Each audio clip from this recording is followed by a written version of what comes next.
우리 주님의 크신 은총과 평화가 예배하는 우리 가운데 함께 하기를 바랍니다. 영상을 통해 예배 드리는 교우들에게도 같은 은혜가 임하게 되기를 바랍니다. 어제 정릉 지역에 사는 분들은 아마 깜짝 놀라지 않았을까 생각이 듭니다.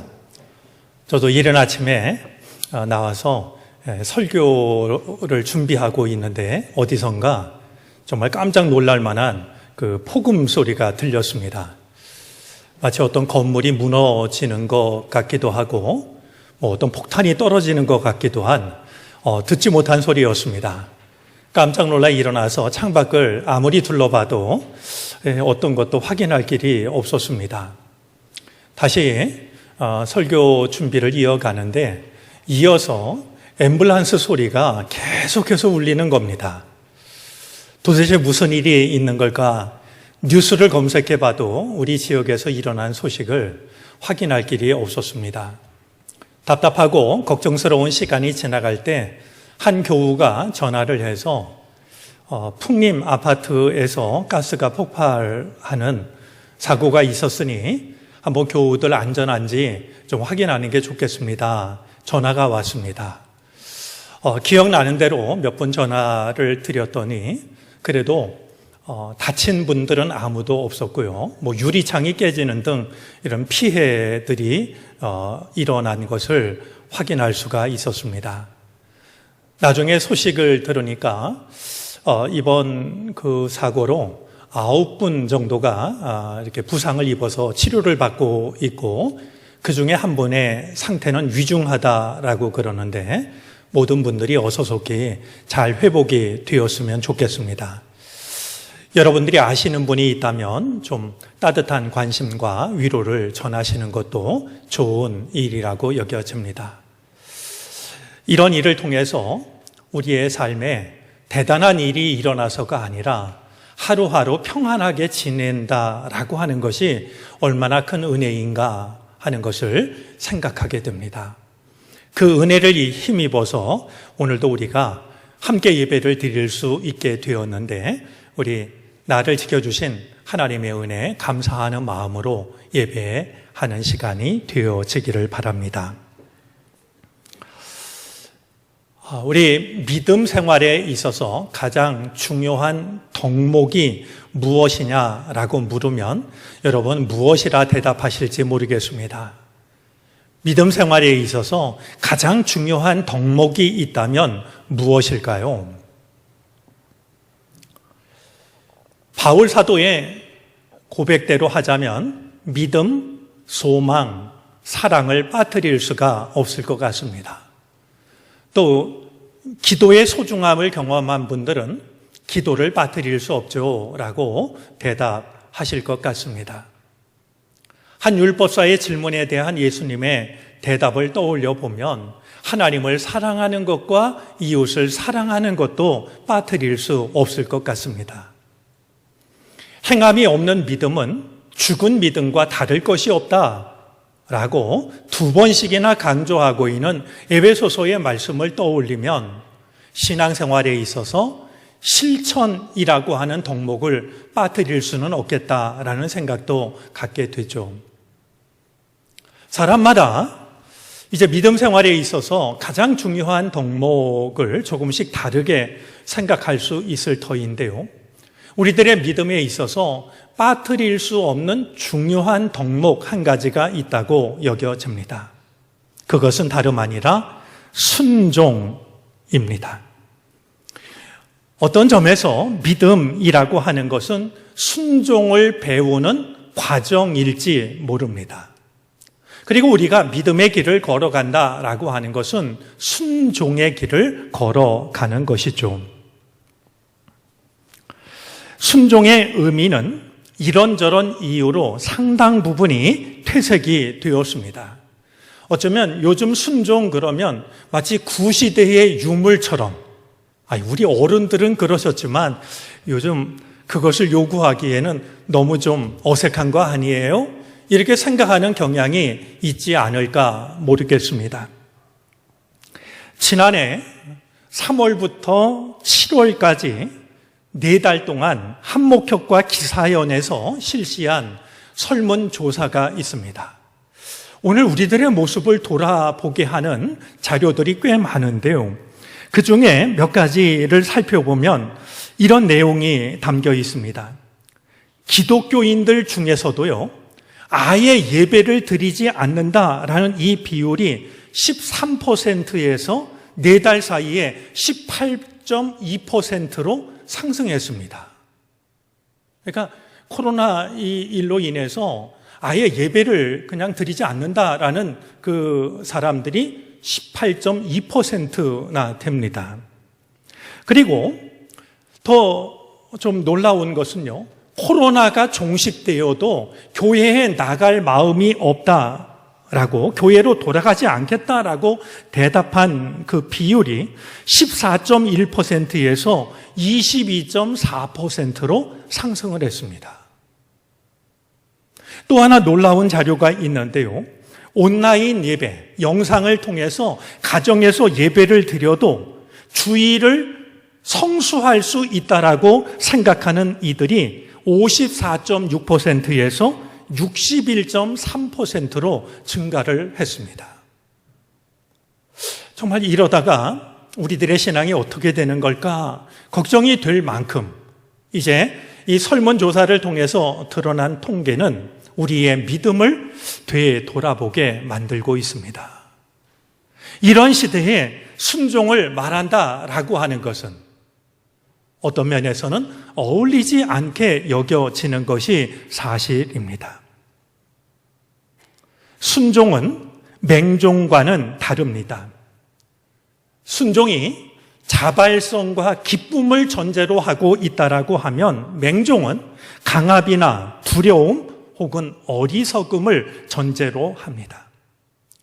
순종이 우리를 순전한 기쁨으로 인도한다면 맹종은 난폭한 파괴로 우리를 이끌어 갑니다.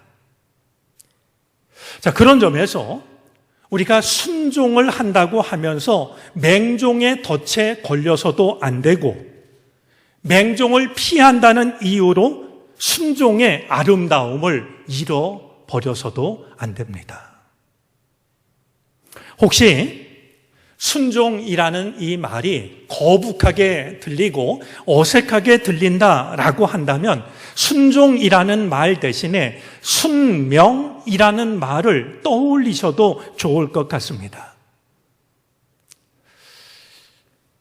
며칠 전에 지난 시간을 이렇게 되돌아보다가 문득 생각해 보니까 제가 목회를 처음 시작한 것이 1987년 3월 25일이었습니다. 예배당이 없던 마을에 어딘지도 모르는 곳을 들어가서 마당에 둘러서서 예배를 드렸던 것이 제 목회의 첫 걸음이었습니다. 쇠매 보니까 목회의 길을 걸은 지 어느새 33년이 되었습니다. 목회의 길을 걷다 보면 드물지만 목회직을 걸어야 할 때도 있습니다. 가장 외롭고 힘든 순간이 찾아오죠. 그런 순간이 찾아올 때마다 제가 떠올리는 한 단어가 있습니다. 그 말은 순명이라는 단어입니다. 내가 세상이나 사람에게 끌려가는 것이 아니라 내가 따라가야 할 것은 나를 부르신 하나님이시라는 그 마음을 새롭게 갖고는 합니다. 그런 점에서 이 순명이라는 두 단어는, 이 두 말은, 순종, 순명이라는 이 말은 제 마음 속에서 아직도 살아있는 말이 됩니다. 오늘 우리가 읽은 이 본문은 우리가 익히 잘 알고 있는 내용입니다. 하나님께서 아브라함에게 아들 이삭을 바칠 것을 요구하셨고 하나님의 말씀을 들은 아브라함이 아들 이삭을 하나님께 바치고 있는 내용이죠. 나이 100살 때 하나님께서 선물로 주셨던 아들이었습니다. 그 아들을 하나님보다 사랑했고 그것이 하나님의 마음을 불편하게 했던 것일까요? 어느 날 하나님께서는 아들 이삭을 바치라고 아브라함에게 명하십니다. 아들을 제물로 바치라고 하는 것은 좋은 직장 생활을 할 수 있는 아들을 신학교에 보내라는 그런 뜻이 아니었습니다. 잠깐 학업을 중단하고 어디 외국에 선교사로 다녀오라는 그런 것도 아니었습니다. 바쁘게 지내는 아들한테 교회학교 교사가 필요하니까 교사 일을 하라고 권하는 것도 아니었습니다. 눈에 넣어도 아프지 않을 이 외아들을 번제물로 바치라는 것이었습니다. 번제에 있어서 빠뜨릴 수 없는 두 가지 점은요. 하나는 번제물을 죽이는 것이고 또 하나는 그 번제물을 온전히 태워서 바치는 것이었습니다. 생각해보면 우리에게는 언감생심, 아브라함과 같은 믿음이 없습니다. 그런 순종, 그런 순명의 길을 걸어갈 사람이 어디 흔할 수가 있겠습니까? 그런 점에서 저는 오늘 이 주어진 말씀을 통해서 아브라함이 이삭을 데리고 모리아 산으로 오르는 걸음, 한 걸음 한 걸음을 눈여겨보고 싶습니다. 이 순종의 절정에 서기 위해서는, 순명의 꼭대기에 서기 위해서는 과연 어떤 걸음이 필요한가 하는 것을 돌아보고 싶기 때문입니다. 아브라함이 믿음의 거장이어서 높이뛰기 선수처럼 단번에 모리아 산 꼭대기에 섰던 것이 아니었습니다. 그가 걸어간 걸음, 순종과 순종이 모아져서 마침내 그는 모리아 산 정상에 설 수가 있었던 것이죠. 그런 면에서 오늘 이삭을 데리고 모리아 산으로 올라가고 있는 아브라함이 걸어간 그 길, 아브라함이 걸어간 걸음걸음을 함께 살펴보도록 하겠습니다. 먼저 오늘 아브라함은 감당하기 힘든 하나님의 명을 들었을 때 다음 날 아침 일찍 길을 떠나고 있는 것을 보게 됩니다. 사실 하나님의 요구는 이해할 수도 없고 받아들일 수도 없는 요구였습니다. 아이들 말로 표현하자면 줬다 뺏는 거 아니겠습니까? 100세 때 선물로 주신 그 사랑하는 아들을 이제는 제물로 바치라고 하니 그 하나님의 요구를 어찌 받아들일 수가 있었겠습니까? 하지만 아브라함은 그 말씀을 들은 다음 날 이른 아침에 길을 나섭니다. 아내에게도 말하지 않았습니다.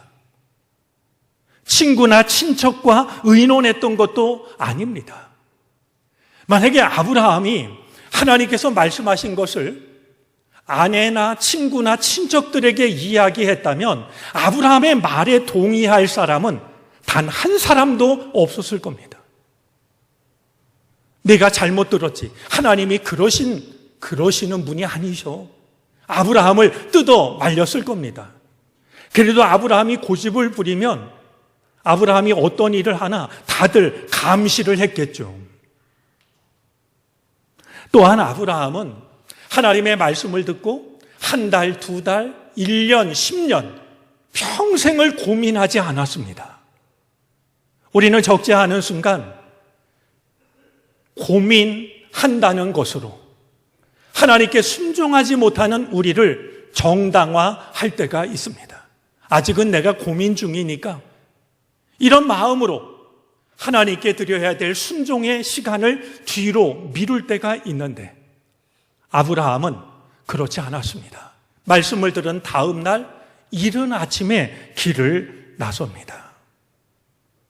아무에게 아무 말도 하지 않고 뜬 눈으로 지새웠을 밤이 지나 새벽이 밝아오자 길을 나서고 있는 아브라함의 모습을 보게 됩니다. 길을 걸은 지 사흘째 되는 날이었습니다. 저 멀리 하나님께서 말씀하신 모리아 산이 보이기 시작합니다. 아브라함은 사흘 동안 모리아 산을 향해서 걸어갔습니다. 아무 산이나 올라갔던 것이 아니었습니다. 동네 뒷산으로 올라갔던 것도 아닙니다. 만약에 동네 뒷동산으로 올라가서 아들 이삭을 바치면, 정말로 바쳤다고 하면 아브라함은 자신의 믿음이 얼마나 영웅적인 믿음인지를 동네 사람들에게 보일 수 있었을 겁니다. 아브라함은 하나님이 지시하신 그 산을 향하여 사흘 길을 걸어갑니다. 모리아 산이 보이기 시작하자 아브라함은 그 자리에 함께 데리고 떠났던 종들과 나귀를 남깁니다. 그리고 종들에게 이야기를 하죠. 내가 이 아이와 저리로 가서 예배를 드리고 돌아오겠다. 적어도 아브라함에게는 순종이 예배였습니다. 예배가 따로 있고 순종이 따로 있었던 것이 아니라 아브라함이 하는 그 모든 것이 순종이었고, 아브라함에게 있어서 그것은 예배와 다를 것이 없었습니다. 아브라함은 왜 종들과 나귀를 남겼을까요? 끝까지 그들을 데리고 올라가면 어떤 일이 벌어질지를 알았기 때문이었을 겁니다. 그들을 데리고 올라가서 그들이 보는 앞에 장작을 쌓고 그 위에 아들 이삭을 결박해서 뉘어놓고 그리고 칼을 들어 올려 내리치려고 하면 그것을 뒷짐지고 구경만 할 종들은 아무도 없을 겁니다. 깜짝 놀라서 달려들어서 아브라함의 칼을 빼앗았겠죠. 그러면 세상 말로 꼭 먹고 알 먹고 말이죠. 도랑치고 가재 잡고 하나님께 할 도리는 했고 종들이 말려서 아들은 살려내고 말이죠. 아브라함은 알았을 겁니다. 그렇기 때문에 하나님께 순종하는 것을 방해할 것을 미리 내려놓고 있었던 것이었습니다. 이삭만을 데리고 길을 떠나는 아브라함이 오늘 말씀 6절을 보니까요, 칼과 불은 자기가 잡고 장작을 이삭에게 지우게 합니다.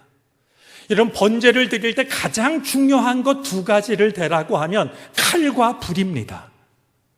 칼이 있어야 제물을 잡을 수가 있고 불이 있어야 제물을 태울 수가 있기 때문입니다. 잘 알고 있는 아브라함이 칼과 불은 자기가 잡고 장작을 이삭에게 지우게 합니다. 순종의 무게는 결코 저울의 무게가 아닙니다. 마음의 무게입니다. 장작과 칼과 불을 저울에 달면 장작이 훨씬 더 무거울 수 있지만 마음의 무게로 따지면 이삭이 지고 있는 장작과 비교할 수 없는 그 선택을 아브라함은 하고 있는 것입니다. 아마 아브라함은 그 길을 올라가면서 바람이 이 불을 꺼트리지 않도록 불을 간직하느라 애를 썼을 겁니다. 아브라함이 순명의 사람이라는 것을 느끼게 하는 또 하나의 장면이 있습니다. 마침내 이삭을 장작 위에 올려놓고 결박한 뒤에 그를 향해 칼을 내려치려는 순간이었습니다.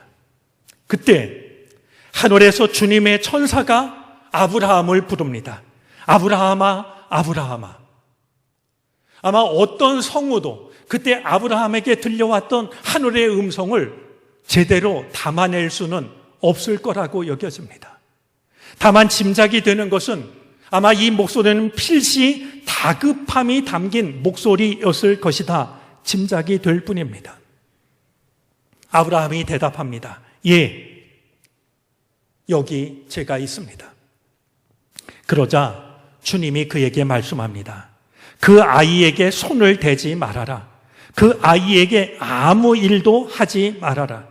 내가 너의 아들, 너의 외아들까지도 나에게 아끼지 아니하니 내가 하나님 두려워하는 줄을 내가 이제 알았다. 오늘 말씀을 보니까 칼을 들고 아들을 향해 막 칼을 내려치려고 하던 아브라함이 하늘에서 들려온 음성을 듣고 칼을 멈추는 것을 보게 됩니다. 아들까지 바칠 정도의 믿음을 가진 사람이라고 하면 아무리 주님의 천사가 하늘에서 칼을 멈추라고 해도 질끈 눈을 감고 내려치기가 쉽지 않았을까요? 그렇게 자기의 믿음이 얼마나 뜨거운 믿음인지를 스스로에게 증명하려고 하지 않았을까요? 그런데 아브라함은 그 믿음을 가지고 모리아산 꼭대기까지 올라갔을 뿐만 아니라 하나님께서 칼을 멈추라 하실 때 하나님의 말씀을 듣고 칼을 멈추고 있습니다. 한순간도 하나님의 말씀에서 벗어나지 않는 모습을 보여주고 있죠. 아브라함은 어느 것 하나가 빠져도 갈 수 없는 순명의 길을 끝까지 걸어갑니다. 우리가 기억해야 될 매우 중요한 사실이 있습니다. 이 길 끝에서 아브라함이 만난 은혜가 여호와 이레입니다. 나에게 필요한 것을 하나님이 예비해 주시는 은총. 우리는 그 은혜를 사모하는데요. 이 은총은 아무에게나 아무 때나 주어졌던 것이 아니라 끝까지 순명의 길을 걸어간 자에게 주셨던 하나님의 은총이었습니다. 아브라함은 아들 대신 수풀에 걸려있는 순양을 바쳐서 하나님께 제사를 드렸으니 그 예배를 드리는 아브라함과 이삭의 눈에 얼마나 뜨거운 눈물이 흘러내렸을까? 충분히 짐작할 수가 있습니다. 모리아 산에서 있었던 일을 생각하면 겹쳐 떠오르는 것이 있습니다. 골고다 언덕입니다. 우리 교우들 중에 골고다 언덕과 갈보리 언덕이 이게 도대체 어떻게 되는 건지 혼돈하시는 분들이 있습니다.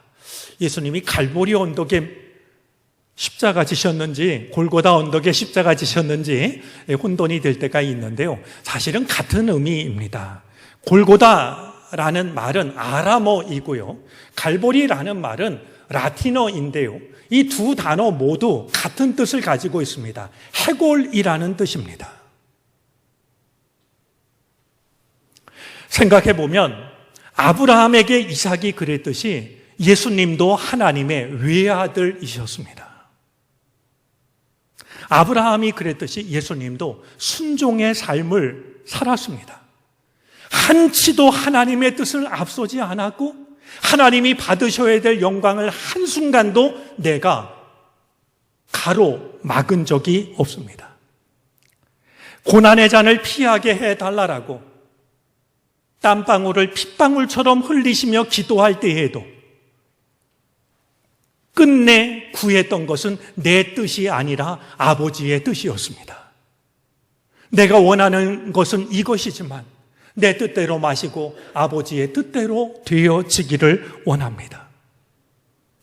우리가 잘 알고 있는 것처럼 그 발던에도 빛을 잃어 사방이 캄캄하게 되었을 때 하나님은 사랑하는 외아들을 살려내지 않으셨습니다.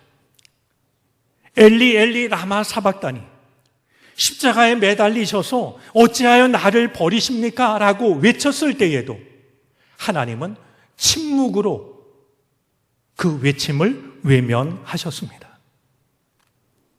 예수님이 세례를 받으실 때 변화산에서 영광스러운 모습으로 변화되었을 때 하늘에서 들려온 음성이 있었습니다. 마치 사랑하는 아버지가 사랑하는 아들에게 이야기하듯이 이는 내 사랑하는 아들이니 너희는 그의 말을 들으라 라는 음성이었습니다. 거듭해서 고백하셨던 그 사랑을, 그 사랑이 가장 필요한 그 순간에 하나님은 외면하셨습니다. 아브라함의 순종과는 결과가 달랐습니다. 아브라함은 순종함으로써 사랑하는 외아들을 살릴 수가 있었습니다. 하지만 예수님은 순종을 통해 고난의 잔을 모두 마셨습니다. 자, 이 대목에서 우리가 기억해야 될 것이 있습니다. 아브라함은 순종을 통해서 이삭 한 사람을 살렸지만 예수님은 순종을 통해서 모두를 살리셨다라는 사실입니다.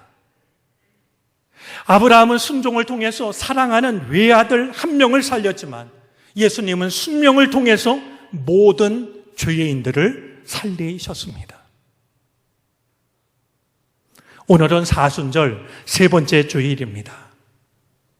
오늘 우리들의 믿음은 약하고 부족해서 단번에 모리아 산으로 오를 수도 없고 주님이 십자가를 지셨던 골고다 언덕에 오를 수도 없습니다. 그럴수록 우리가 해야 될 일이 있습니다. 아브라함이 걸어간 모리아 산을 향하여 걸어갔던 그 뒤를 따라가며 아브라함의 걸음과 걸음 속에 담긴 순종의 의미를 되짚어 보는 것입니다. 단번에 모리아 산으로 오를 만한 믿음이 우리에게 없다 할지라도 아브라함이 걸어가며 우리에게 보여주고 있는 그 순종의 의미를 하나하나 배우다 보면 우리는 어느 순간 아브라함처럼 모리아 산에 오를 수가 있게 될 것입니다. 오늘도 우리에게는 여전히 순종, 순명이라는 말이 낯설게 들립니다. 어느새 우리들은 이해할 수 있는 것만, 나에게 좋은 것만 따르려고 하는 마음에 익숙해져 버렸습니다. 순종을 위해 치루어야 할 대가가 부담스럽게 여겨지기도 합니다. 그럴수록 우리가 기억해야 될 것이 있습니다. 시대가 아무리 달라졌다 할지라도 순종, 순명은 무가치하거나 무의미한 것이 아니라는 사실입니다. 아브라함은 순종을 통하여서 순종하는 자에게 하나님이 주시는 은혜가 여호와 이레의 은총임을 우리에게 말하고 있고 예수님 또한 순명의 길을 통해서 다른 사람을 살릴 수 있는 길이 하나님의 뜻에 순명하는 데 달려 있다라고 하는 것을 우리에게 일러주고 계시기 때문입니다. 어느새 경칩도 지났고 우리 교회 담장 영춘하는 꽃망울을 터뜨리려고 준비를 하고 있습니다. 이 계절에 아브라함을 따라서 모리아 산을 올라 보았으면 좋겠습니다. 모리아 산에서 골고다 언덕을 바라보게 될 때 나를 향한 주님의 사랑이 어떤 사랑이었는지를 우리는 처음처럼 깨달을 수가 있게 될 것입니다. 나에게 명하셨던 나의 모리아 산으로 오를 때 우리는 여호와 이레의 은총을 누리게 될 것입니다. 주님이 걸어가신 그 길을 나에게 주신 십자가를 지고 따라가게 될 때 주님께서 골고다 언덕에서 죄인인 우리를 향해 베풀어 주셨던 은혜와 사랑을 새롭게 만날 수가 있게 될 것입니다. 사순절 이 기간이 순종의 걸음마를 배우는 순명의 걸음을 배우는 시간들이 되어질 수 있기를 바랍니다. 그런 우리에게 우리의 생명을 살리시고 여호와 이레의 은총을 주님께서 베풀어 주시기를 바랍니다. 기도하겠습니다.